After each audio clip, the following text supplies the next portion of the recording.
Nazim Tando lawyer भरसा Bhil colony के ward number 10 में drainage निज़ाम नाकारा थियण करे इलाइक़े में गंदगी जा ढेर लगी विया आहिनि, जे सबब रहवासी सख्त ॾुखियाईनि के मुंहुं ॾेई रहिया आहिनि।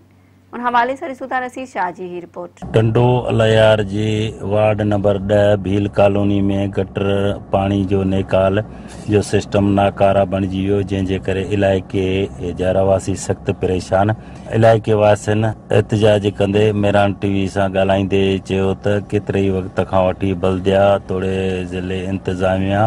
तोड़े मौजूदा इंतज़ामिया जे हवाले सां गटर सिस्टम जी निकाली वारो सिस्टम न सही कयो वियो आहे ऐं जंहिंजे करे पाणी जेको ऐं घटनि में ऐं घरनि में बीहण करे असांखे काफ़ी तकलीफ़ आहे, जंहिंजे करे असांजा मासूम ॿारड़ा तोड़े औरतूं सख़्तु परेशान आहिनि ऐं पाणी बीहण जे करे मुख़्तलिफ़ मौज़ी बीमारियूं जनम वठी रहियूं आहिनि। जिते तव्हां ॾिसी रहे पाणी बिल्कुलु न केरु अमलो कमु करण वारो आहे ऐं जेको बि अमलो हिते कमु करण वारो अचे थो असीं चऊं था 3-4 चकर हिननि खे चयो आहे पर न केरु ॻाल्हि ॿुधे थो ऐं अॼु ताईं केर बि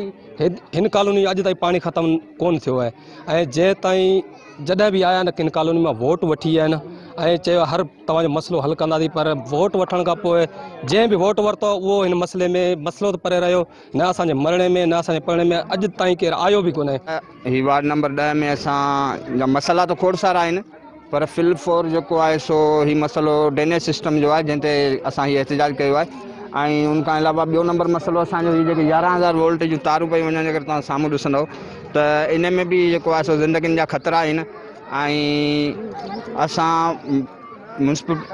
कमेटी खे बि एप्लीकेशनूं कयूं आहिनि जेको सो सोशल मीडिया ते बि असां हलायो आहे पर असांजो को धणी साईं कोन पियो थिए। असां हिते गॾु थिया आहियूं, हिते पाणी असां वटि तक़रीबन साल थी वियो आहे, नाला वग़ैरह टुटी विया आहिनि असांजा ऐं हुन खां पोइ असीं काफ़ी चकर विया बि आहियूं, सोशल मीडिया ते बि हलायो आहे पर असांजी दाद रसी थिए कोन थी। हाणे असां ईद बि हिन गंद में गुज़ारी आहे, तव्हां गंद अची ॾिसो त हिते अचण वञण जे रस्ता असांजा ॿुॾी विया आहिनि, अक्रम कॉलोनी ऐं नागुरी प्लाट जो पाणी बि हेॾां थो अचे,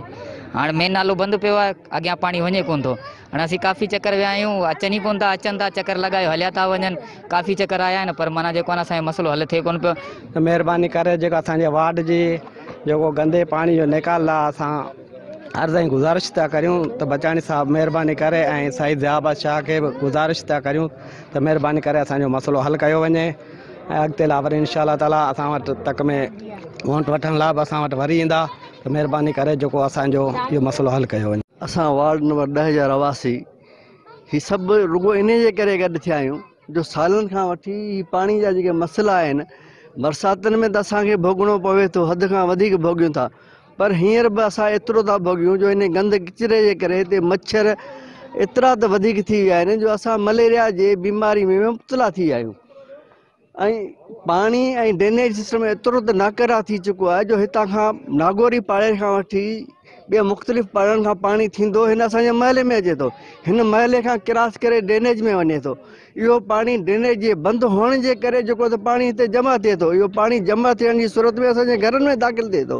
महिरबानी करे असां मुहतसिब आला ऐं MPA MNA साहिबान ऐं मौजूदीन जेके हिन शहर टंडे लयार जा आहिनि उन्हनि खे पुरज़ोर मुतालबो था कयूं। हिननि वधीक चयो त चूंडियल नुमाइंदा सिर्फ़ु वोट वठण महिल अचनि था, वरी असांजी का बि सार न लधी आहे, न ई असांजे इलाइक़े में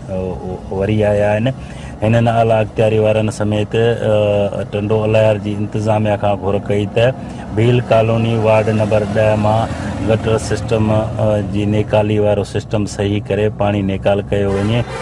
ॿी सूरत में असां सख़्तु एहतजाज कंदासीं। कैमरामैन टीम सां गॾु नसीर।